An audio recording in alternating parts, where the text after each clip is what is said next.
Alright guys, TacticalRab back again today. Hope you're all doing well and enjoying your day so far. Day 2 at CDL Major 1 in Boston is done and dusted. 5 more teams eliminated, but wow, what a set of storyline today. The New York Subliners, the reigning world champions, the team that made the change to pack-a-punch their roster going into the new season, banged out top 12 again in Boston for the second year in a row. Potential GA breaking cheese again in the Seattle Surge series as well. So many big storylines to dive into today. Very much interested your thoughts in the comments below. Hit the like button if you enjoy. Subscribe if you're new as always, I greatly appreciate it. Thanks to all those who, said hello to and all that good stuff. I was on the desk today. It was nice to see back in business, and they're just so accommodating, all these guys. It really is just such a great community to be a part of, honestly. The COD scene just goes differently. There's nothing the COD scene doesn't have, but we've got to dive into the news, baby, because this was the series and we were watching it on the watch party. I was buzzing about this was so much fun to watch. I always love an underdog story at the best of times. It also makes the content better when there's an upset victory. It's just how it tends to go. And look, I picked Ravens to win earlier today. I thought I'll go for the ballsy play. I'm not saying my predictions for the rest of the day were good, because they were not.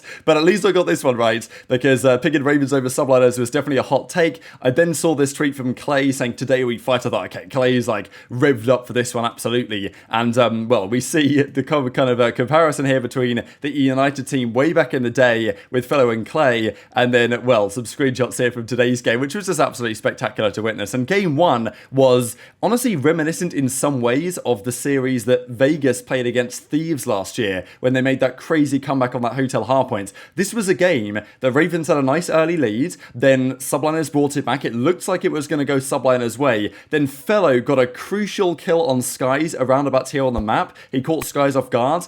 Skyz was in a position to solo break the rotation. That didn't happen though, and I can never get enough of Clay trash talking on main stage. There's just nothing like it in COD than Clay standing up and talking trash. So I'm glad that this Ravens team is looking good, right? Because the start of the year, I was concerned, especially given the fact that we're doing this documentary on Clay's career, that they were just going to get slammed right all the time, and they were getting slammed all the time. So I was concerned, but I don't know. Clay seems to be becoming different lately. He's quit the vape. He's absolutely on fire, and I want a performance from him. But it's not just the Clay show. To be fair, when they played FaZe, it was the Clay show. We talked to Fellow after. Okay, Felony actually. He's going by Felony again now, which I think is a better gamer tag. So he's going by Felony again, and he played great this series. But he was saying that when they played the online games, when they lost to Thieves, right, and they lost to FaZe, he just played bad. He admits he played bad, and he knows that he will play better on LAN. That's what he said. And he was like, look, guys, you played great in that series. When I'm actually playing well, we are going to be fine. And their hardpoint is legit. There's no doubt that Ravens hardpoint, they won 5 hardpoints in a row now. Ravens hardpoint is legit. There's no denying it.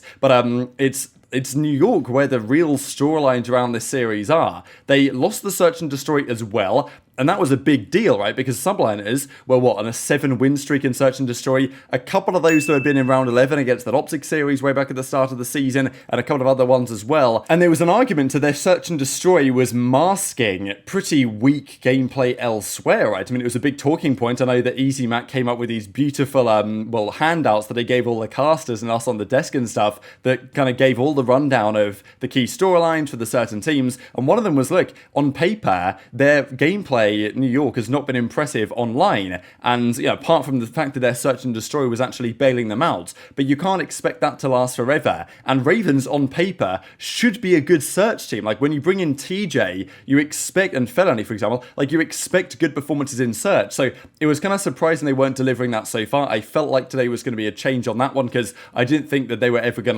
to win this series without winning a search. I think Ravens needed to win one, but that's exactly what they did. They lost the Karachi control, a map that I think Subliners is pretty good at, to be fair. Yes, they lost to it Rocker the other day, yesterday, but that was pretty cheesy, right? With all the stuff happening with the replays and all this stuff. And TJ, it's great to see TJ frying, because I know that TJ gets talked a lot about because, friendship cheese and all this stuff. TJ's back in the league. To be honest, is there any player in challenges that is in a TJ type role that would guaranteed be better than TJ in terms of pure ability? Not necessarily. There's probably a few you could look at, but Tej just brings a lot to the table as well. Now, he did crash his cruise missile straight into the roof here. I'm not sure that was fully intentional, but look, he had a cruise in the first place, and it's not just been the Search and Destroys where TJ's been looking okay, right? It's the respawns where TJ's really come to play. Gwyn is legit. I mean, there's absolutely nobody denying that. He's been a phenomenal talent. And this map was really well played for the Ravens. Like, Subliners don't like Terminal, I don't believe. I mean, they've played it a couple of times in the league and they've lost both times. Apparently in scrims, though, they've been looking good on it. But they played Ravens and got pretty much slammed, especially because Subliners probably should have been up 100-0 this game. Like, they started off, they had the good side Terminal, they got like 40 seconds on P1, like they were slamming Ravens. They then had the rotation to Dreams, and it looked like it was going to be a shutdown, 100-0 Subliners. Okay, GG, we're going Game 5, reverse sweepers on. But Ravens broke into the P2 Dreams. They just dominated the game from there on out. Like, everyone was playing well. Felony especially had so many crucial kills. They weren't all shown on the broadcast, but there was one kill when somebody, it might have been HyDra, spawned behind him. Maybe it was Kismet spawned behind him, and he, maybe got shot in the back one time, turned around, got the kill, and that was huge because it prevented the pinch, and then they were able to get the victory here on this final, P3, and it was great for Ravens because they were up like 200 to like 120 or whatever. And it was, they could either give up all of the time on P3 and just rotate to Burger and lock it down, or, as it worked out, they actually got the break into the plane. And Clay's been frying. I mean, like, you gotta say, maybe it's just this game, right? The way that it plays, it's like these guys can still shoot straight. The question is about guys like accuracy, I guess, is about the, the movement, maybe the mechanics. Like, accuracy can still shoot straight. I don't think anybody's denying that. Like, he gets clowned for his mechanics, his slide cancelling, his, snaking, what he didn't really do over the last couple of years, because maybe, mechanically, he's not the same player that maybe other more cracked out younger ARs are. But on this game, just the way it plays, the AR preference in the meta, really, as it stands, the way the maps are designed, just the way the game plays, like, snaking is no longer a thing. Okay, slide cancelling is a thing, but it plays a little bit more like a traditional COD, 150 health. So these, like, older gen ARs seem to be coming into their own, and Clay's having a great time, and Accuracy's having a great time, and Attach is having a great time, and Slasher, we saw today, was having a great time, and awesome for TJ, I thought. I know there was lots of talk, like, Drazah tweeted out, like, he's back, oh my god, like, TJ's back in business, and it seems like they're vibing, right? I guess rest in peace Real for this roster, unfortunately. I just don't see him coming back. He got visa cheesed and TJ came in, and all of a sudden TJ's looking great. And Clay just keeping it, pretty down to earth, right? I mean, GG's New York 1-3-1, no crazy words, no crazy discussions. Like, look, straight up, we got the job done 3-1 and we move on to the next. Kind of like they expected to win this series. I think the teams have known that New York was somewhat vulnerable, and they were clearly confident in their respawn. It was just about winning a search and destroy, which they did, and, all of a sudden they take down the world champions. But I guess we've said enough about Ravens. We've got to address the Subliners question. Coming into this event, if you'd have said who's the shakiest top 4 team, I'd have got to say OpTic, right, on paper. But I definitely said, I even mentioned I should have picked Rocket to beat Subliners, shouldn't I? Because I said that there was a possibility there. Like, I felt like it was, and that I still didn't have the balls to do it. But whatever, we made up for it with the pick today.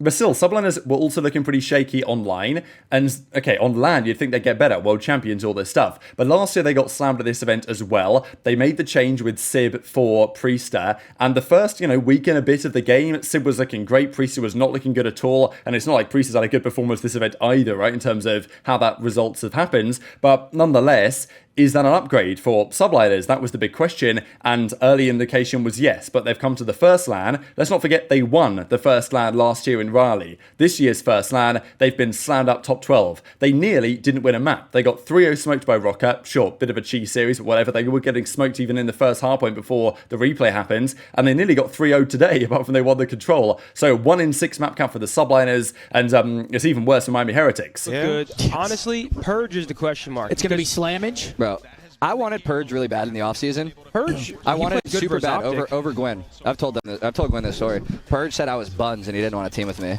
And so, like, that's why he went with Vegas instead of me.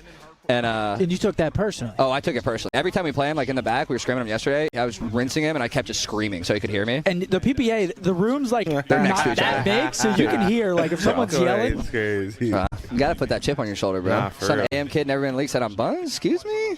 What the hell you done? I don't understand the way some of these people think right now. I mean, Got to be delusional, but thank God you got Gwen, though. Dude, it worked out, bro. That kid's a shooter. God. That kid's Look a at shooter. God. he is a shooter.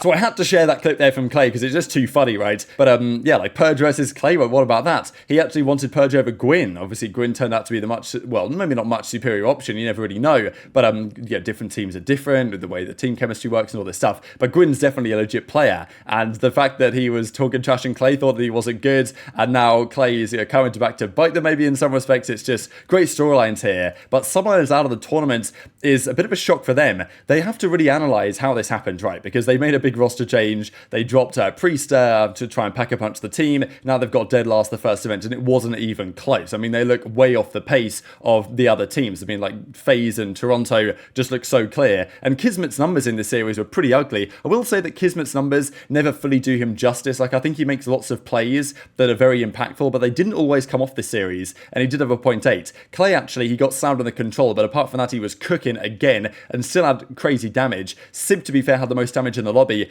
and Kiz, like, damage-wise, didn't do that much. So, yeah, what a series. I do think Ravens are a pretty legit team. In the same way that Rocker made some strides, Ravens, if their search is good, can contend. I mean, they took 2 maps against FaZe the other day. Like, that was like 40% of the maps that FaZe had lost all stage were against Ravens. So, they are, like, a legit, potential, interesting team in the losers bracket, and they play Surge next, which is pretty fascinating. The next series, though, maybe I got tricked again here, right? Because Cammy came on the watch party and he was talking all this about, oh, their hardpoint scrims have been very good, just about making it work in the matches. Game 1, they came out and got slammed here, Thieves, game 1, in the first, like, 100 or 50 points or whatever. I couldn't believe this 3-piece, by the way, from Fame. But they should have got a P3 rotation. They bottled it so badly to lose P3 time. Then Thieves actually came back into it because I think they are better than they've showed. And then again, the search and destroy. Like, this 3-piece from Fame is diabolical. I mean, there's no other way to put it. I don't even think he's trying to kill the second guy. But first of all, to get 3-pieced from this alley here is just embarrassing. He accidentally kills JurNii as well, trying to resnap because Joe was one-shot. And then he still guns Cammy anyway. I mean, it's just such a ridiculous 3-piece. That won them the map. And then, sure, they did end up dominating the control Thieves. And Afro was making plays. Like, Afro was getting slammed at times in this, but you know, he's just an inconsistent player. Like, sometimes he's unreal, sometimes he's not so unreal, but when he's on, he's a lot of fun to watch. But yeah, Thieves get beaten 3-1 here by the Gorillas. An impressive performance from LAG, but again, they just can't win this matchup, right? It's not even a rivalry at this point, Thieves Gorillas. Like, they just kick their ass every single time. But Shane says, in scrims, they had a 74% win rate in hardpoint in practice, and they completely crumbled in the game. So what is that about? Honestly, the comms of Gorillas versus Thieves was like night and day. Gorillas in the comms were significantly more calm. They talked about what they were going to do next. They talked about being as a team. Thieves was largely like, all right, he's there type thing. And Ghosty can try his best. Ghosty dominated this series. Game 1, he had a 1.8. They lost. I mean, he was great the whole time. He had a 1.4 to end the series. And again, the question's got to be on Cammy, right? Unfortunately, like, going into this tournament, if Thieves got slammed, the question was, is it time to make a change in the AR role? Ghosty has proven in this series it's not him that's going to be going anywhere. So, you know, that kind of leaves an only option. But that's the thing. Thieves have apparently been throwing in scrims. But the reality is that it just doesn't matter if you go to LAN and get absolutely slammed. Here, though, is when Vegas come to play. And Vegas, like, let's be honest, this team, Nero, Standy, Attach, that trio is nice. Purge has raised question marks and continues to do so, especially this series. But Miami, I said it, you know, historically, they have kind of been onliners. JurNii especially was known in Black Ops 4 to be great online and was not the same deal on LAN. And we saw that again today, it's got to be said. MettalZ had an incredible 3-piece here, but it just didn't matter. JurNii goes like 7 in 16 map 1. He drops 7 kills, drops the Doug sent to Martin to go down 1-0. Nero then turns up in the search. I mean, this was actually a ridiculous ace, I'm not going to lie. He gets the first, he gets the second, and then I remember calling out on the watch party like, oh, if he gets the third here, it'd be pretty insane, because he looked like he's about to mantle, then he snaps on the third, and then he gets the ace as well after picking up an MCW. So it just goes to show. And Miami, right, again, like Subliners, one of the potential favourites in a way, outside of the real big dogs phase in Toronto as it stands in terms of favourites, out top 12. Miami slammed up top 12. It's interesting what OpTic will think about this as well, because, you know, they beat Miami 3-0. It was impressive, but now Vegas Legion have done exactly the same. Now, this was an embarrassing 1v3 to lose. Like, you know, Attach is going to play these solid, but I thought that both these players are bad. Vikul over Charlton dies, and then Lucky is left in a 1 versus 1 here against Attach. Attach, great 1v1 player, but look, he's a good 1v1 player. He's going to plant the bomb. That's the best play in this spot. He's going to get the bomb down. It's like the 80% best play to make. Lucky just, you know, pussies out and sits in the corner there. Lets Attach take all the advantage. Like, Lucky had to try and chow or shoulder peek or do something, and Attach 1v3s, like, that was just bad. Like, no ice, no composure. And again, same story with Miami, right? I wish it wasn't the case. I love like seeing the Spanish representation and everything, but they're good online and they come to LAN, it's not the same story. So they got slammed out. Even they let Purge 1v3 them here. He 1v3'd them for the map win, which was absurd, especially because he was getting slammed the whole series. Purge could not buy a kill. Like, it was an absolute shocker. They basically won 3 versus 4 this series. It was outrageous. Purge had a .46 for the 3-0 sweep. Like, I mean, what do you even say about that? These were the overall numbers. They move on to the next round. Purge had 24 kills, but, you know, JurNii had a 0.6. I mean, yeah, quick 3-0 for Vegas here, and they move on in the tournament. What to say about Miami? But the final series we've got to discuss here is Boston versus Surge. I was telling you guys, rumours that I'd heard, that Surge behind the scenes, it weren't looking good after last night's match against Toronto. But Boston come in, and despite a Slasher masterclass, I always think Slasher gets overlooked as well. Like, yeah, every year, Slasher turns up to LAN and fries, and people are like, oh my god, like, Slasher's back. And I'm like, well, he never went anywhere. This is what Slasher does. And in a game where Clay and accuracy and, like, even a touch of frying, there's no way Slasher isn't going to be good at it. And he hasn't been so good online so far, but on LAN today, he massively turned up. But he really, like, nobody else delivered. Like, the SMGs,